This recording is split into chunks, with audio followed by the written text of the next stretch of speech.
em nossa pregação. E a quem foi revelado o braço de Yahvé.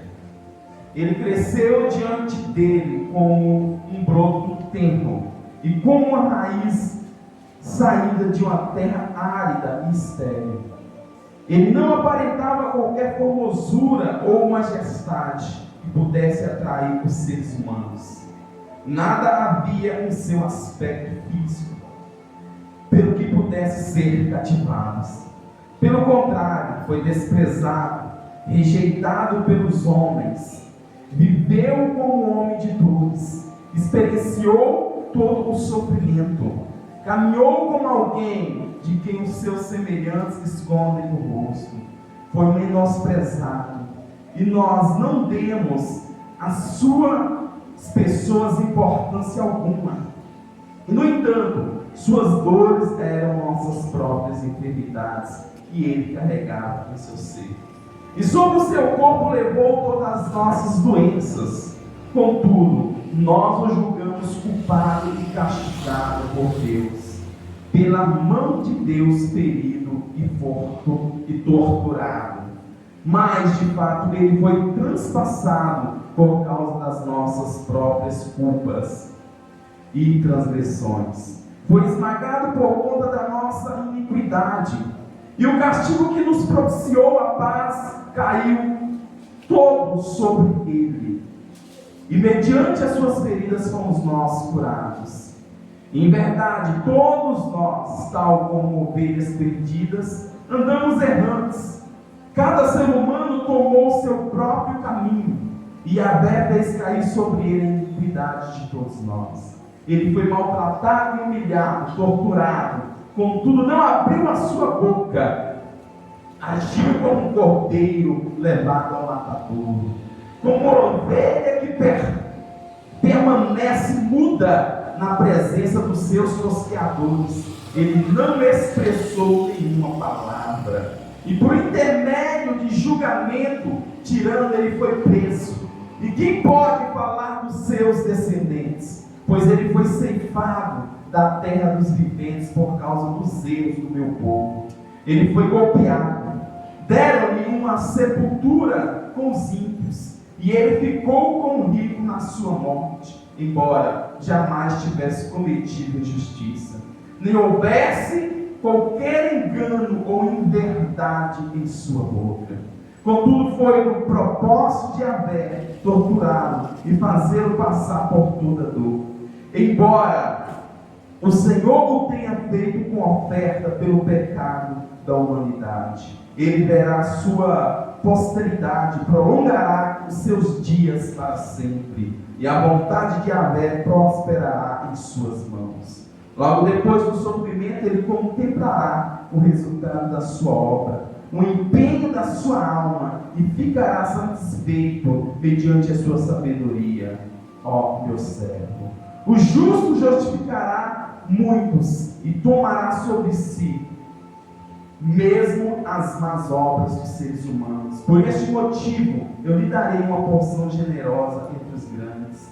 Eles dividirá o despojo entre as multidões, porquanto ele derramou a sua própria vida até a morte, e foi contado entre os criminosos. Portanto, ele levou sobre si o pecado de muitos, e pelos transgressores intercedeu. Louvado seja Deus. Oremos a Jesus nesta noite. Feche os teus olhos. Senhor, meu Deus e meu Pai, Jesus, eis aqui a tua palavra, meu mestre. Num dia especial, num dia que é um marco para a nossa vida, nós vamos orar, Pai, nesta noite, apresentando, ó Pai, esta alma, apresentando esta pessoa. Papai, eu te peço que o Senhor venha começar a trabalhar, Pai, sobre o coração da tua igreja. Eu te peço, Senhor, meu Deus e meu Pai, que o Senhor venha começar a trabalhar sobre o íntimo da alma dos teus filhos nesta noite. Pai querido, Pai amado, a tua palavra fala que o Senhor foi moído, ferido por nossas transgressões e iniquidade. O castigo que nos trouxe a paz estava sobre o Senhor, e por suas pisaduras, meu Pai, nós fomos sarados, fomos curados. Papai querido, Papai amado, Mas no nome do Senhor e Salvador, ó Pai, que eu rogo por tua igreja, que eu rogo ao Senhor nesta noite. Deus Pai, Deus Filho, Deus Divino Espírito Santo, o Senhor és o nosso convidado especial. Aqui a casa é tua, a igreja é tua, o povo é teu. Papai amado, nos alimenta através da tua palavra, nos alimenta também através do teu pão e da tua carne e do teu sangue, em nome de Jesus. Sente ali, amado, desocupe tuas mãos.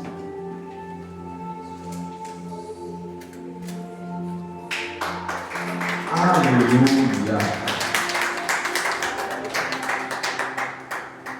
Amada igreja, só para nós entendermos um pouquinho, o profeta messiânico Isaías,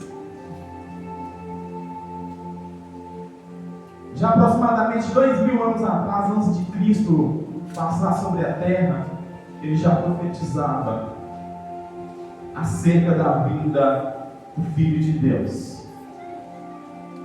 Isso aqui já era profecia há 2000 anos aproximadamente atrás, já preparando o povo, já falando para o povo que iria vir Jesus, que o Filho iria descer do céu em forma humana para trazer salvação para o povo.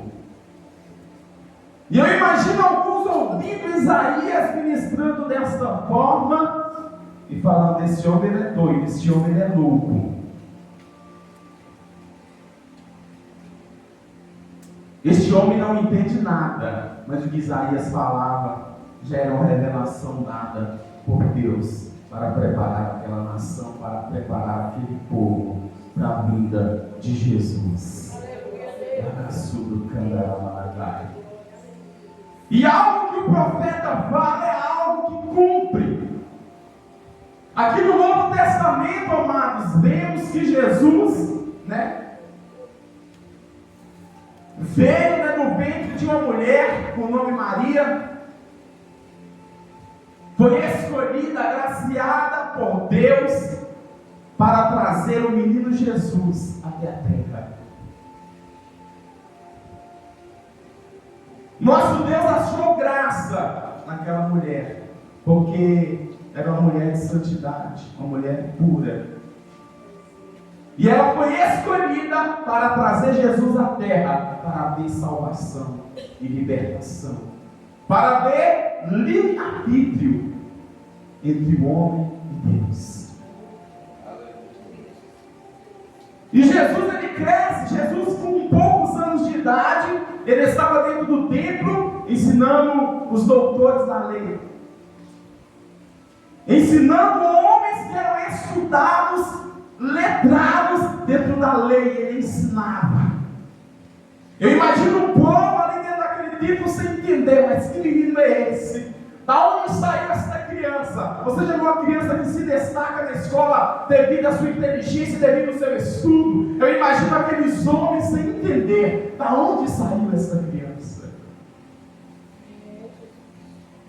E aqueles homens conversando, e Jesus falando, e eles não imaginavam que este menino tinha vindo lá do trono da glória. Que este menino que veio em carne, sendo 100% Deus e sendo 100% carne, era o Filho de Deus que estava entre eles. Às vezes você está vivendo uma situação, às vezes você está vivendo de uma tal forma que você não consegue enxergar que o Filho de Deus está mediante a tua casa, mediante a tua família, mediante a tua situação, mediante o que você está vivendo, mediante o que você está passando, o que você está enfrentando.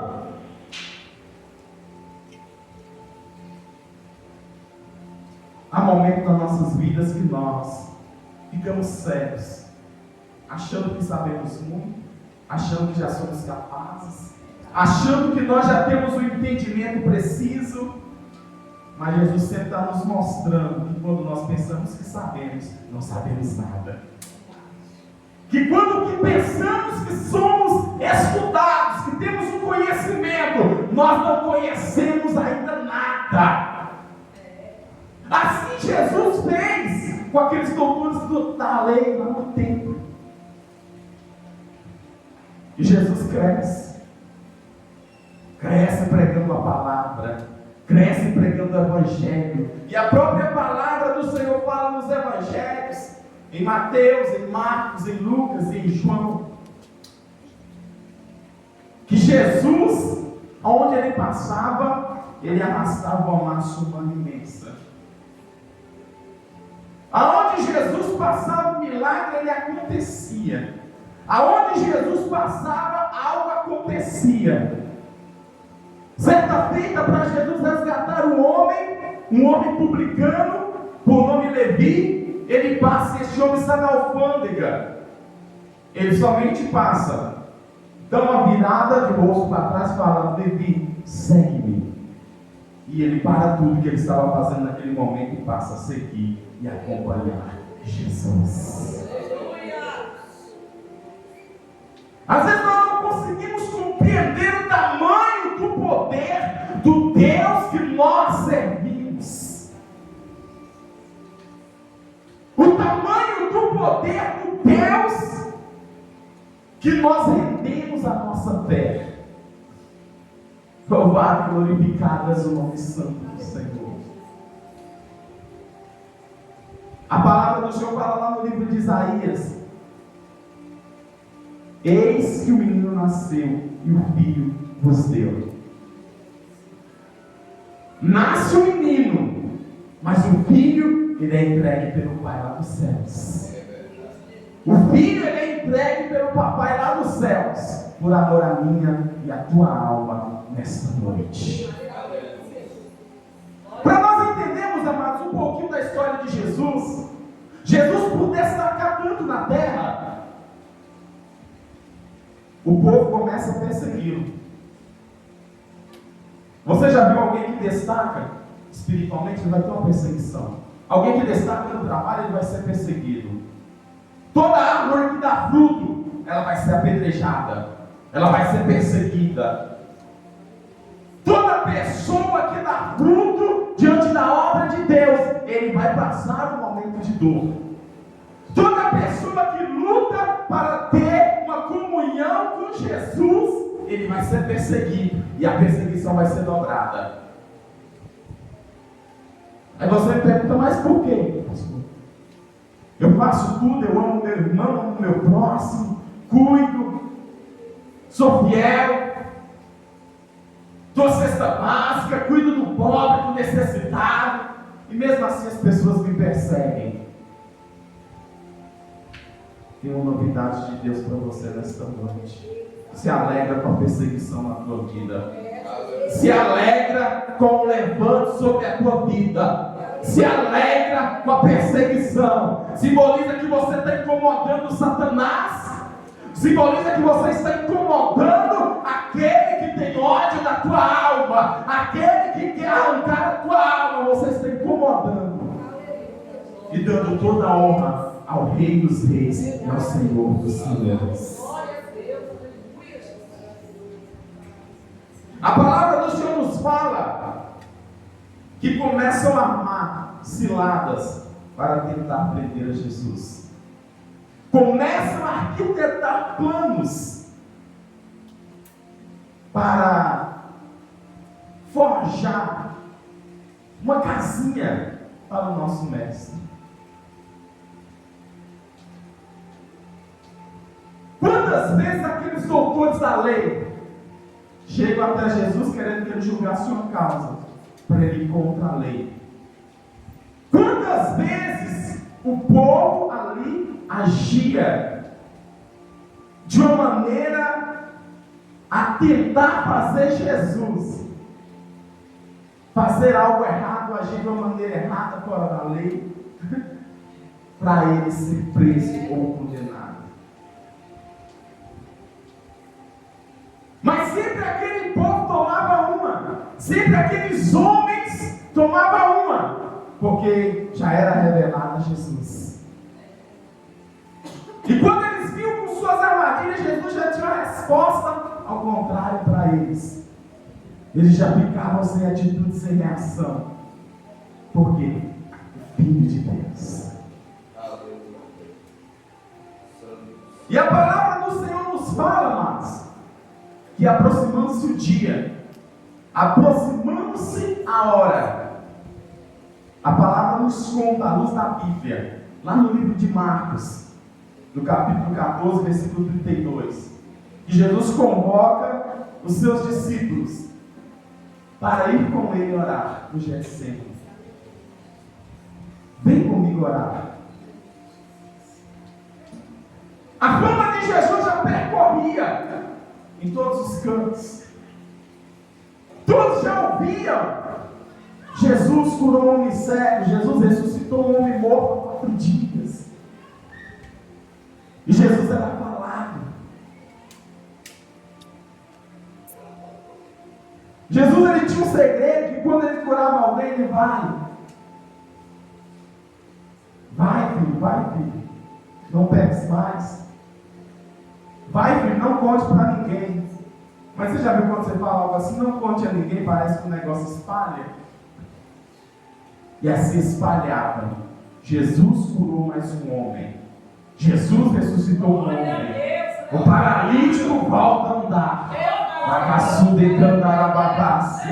Oh, aleluia! E esses homens, eles acham o homem fraco mediante os meios, chamado Judas Iscariotes. Ele fala, nos entregue a Jesus, nos mostre quem é Jesus, o homem que se diz o Filho de Deus. Mas ali Jesus convoca alguns dos seus discípulos. Vamos comigo orar. Jesus, sendo 100% Deus, ele já sabia que estava chegando uma hora do que ele iria passar. Ele já sabia que estava chegando a hora da cruz, a hora da crucificação, a hora dolorosa. E ele sentia dentro do seu coração a angústia. Ele sentia dentro do teu coração a dor, dentro da tua alma. Ele sentia uma opressão. Ele veio 100% homem e 100% Deus. O medo que você sentia, dentro de Jesus tinha também. A ansiedade que você sente, Jesus sentia. O momento de opressão que você sente às vezes na tua vida, quando você está em uma situação complicada, que você sente, meu Deus, eu preciso de um socorro. Jesus, ele sentia tudo isso. Ele vai até o jardim, até o Getsemane, e roga ao Pai. E fala, Pai, a minha alma está extremamente triste até a morte. E ele fala com os seus discípulos, fica aqui e vigia comigo. E a palavra fala que o Senhor deixa os seus discípulos ali e vai até mais à frente e começa a orar ao Pai.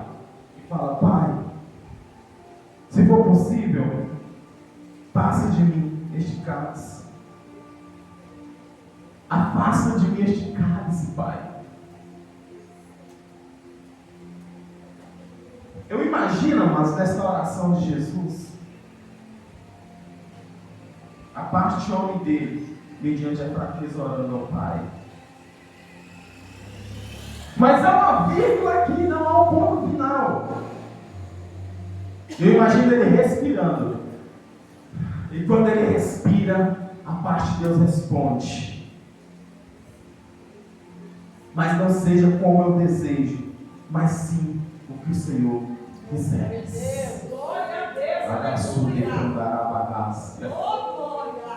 Você já viu, amado, quando você está afogado pelas lutas, quando você está afogado pelos problemas, que às vezes você pensa só no problema, só na tua dor, só na depressão que você está vivendo, só nas noites mal dormidas, e você não consegue raciocinar, você não consegue agir com fé, sabendo que existe um Deus, e você começa a falar, Pai, eu não aguento mais, Pai, eu quero morrer, Pai, eu quero parar, Pai, eu quero desistir. Aí você vem pensa, para e dá aquela respirada e o oxigênio volta lá no seu cérebro. E você fala: Pai, está doendo. Pai, está doloroso. Pai, a cruz está pesada. Está machucando, Pai. Está tão difícil, Pai. Está tão complicado, Pai. Mas não seja feita a minha vontade. Seja feita conforme a vontade do Senhor na minha vida.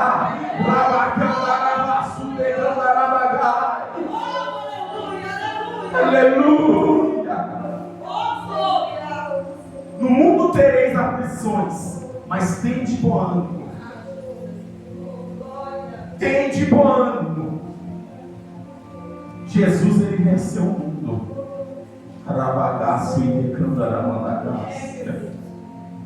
Jesus, sendo 100% Deus, ele passou por um momento de afronta, irmãos. O que eu quero te falar nesta noite: você vai passar por um momento complicado. Você vai viver um momento de dor. Você vai viver um momento do propósito de Deus sobre a tua vida. Você vai viver um momento do processo de Deus. O processo, ele é doloroso. O processo, ele dói. Mas é no processo que Deus faz a nossa estrutura. Você já viu a construção? O processo mais doloroso da construção é quando você vai fazer a fundação dela. Você vai preparar ela, você vai preparar o fundamento para levantar ali um prédio, edifício, ou uma casa, ou algo do tipo. É o momento mais difícil, é o momento de que você mais gasta, é o momento mais complicado, é o momento da fundação. E às vezes você está passando o momento da fundação para você se tornar um edifício nas mãos de Jesus.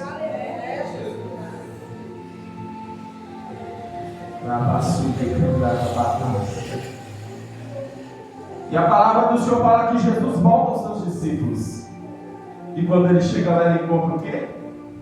Os discípulos adormecidos, porque eles estavam cansados. O trajeto ali de Jesus, mas não era fácil. Não tinha carro, era de pé. Andava numa área deserta, a pé, pregando a palavra, indo a um lado e outro, pregando o Evangelho. E nos dias de hoje, às vezes nós temos carro, temos bicicleta, e não vamos pregar, não vamos no hospital, não vamos na cadeia, não vamos no vizinho da esquerda, da direita, dentro do próprio bairro. O que Jesus quer falar, amados? Hoje está mais fácil, mas o povo não quer ir atrás das almas. Hoje temos tudo para nos favorecer, mas queremos comodismo, queremos tranquilidade.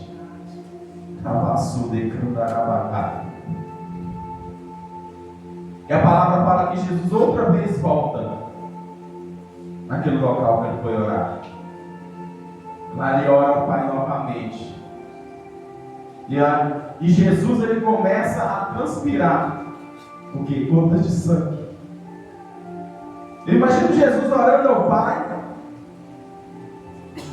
e saindo gotas de sangue dos seus corpos. Na lógica humana, irmãos, um homem ou uma mulher suar sangue, ele já morreu logo. Porque o que Jesus estava enfrentando ali, amados, a pressão dele arterial aumentou, as batidas do coração de Jesus aceleraram,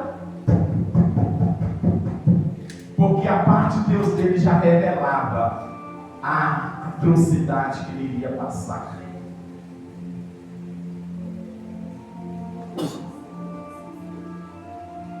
A parte de Deus dele já revelava a dor que ele iria de enfrentar. E eu imagino o coração de Jesus bombeando o sangue mais forte, jogando sangue, mediante ele sabendo que ele iria viver, a parte de Deus dele revelando. Era para Jesus ter um neurismo, um infarto, um ataque fulminante, algo do tipo, mas não era para ele partir desta forma, era para ele derramar o teu sangue, por amor à minha e à tua alma. Para hoje nós temos vida, porque até então nós não tínhamos vida, mas hoje nós temos vida em Cristo Jesus.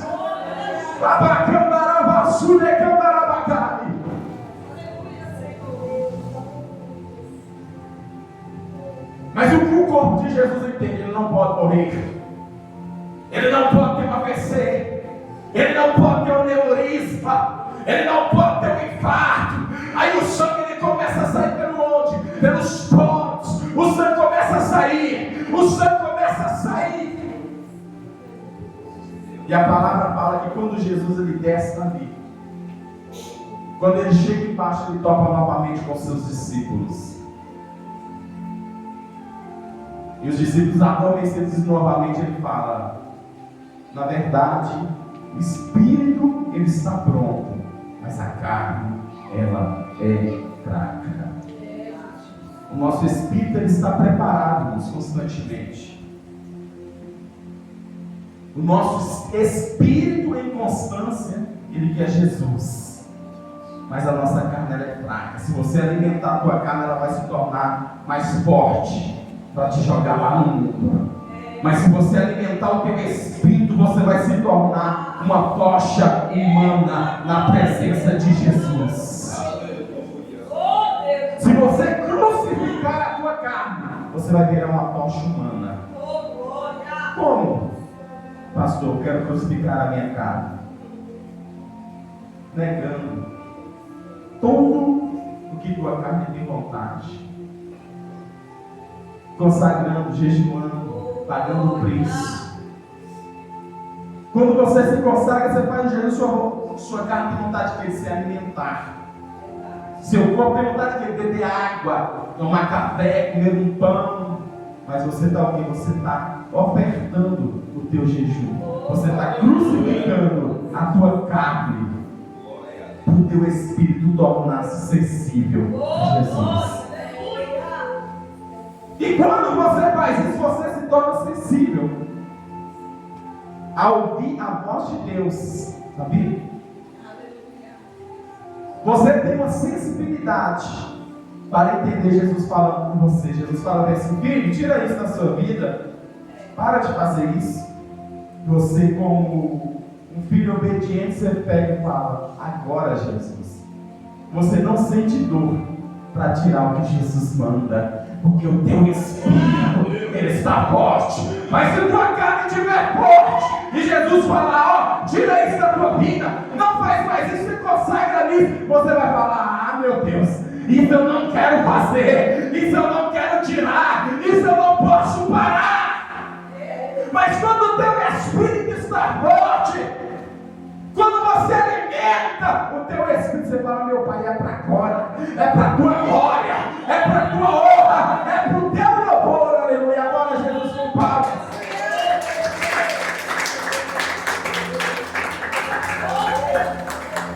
Louvado seja Deus. E Jesus, amados,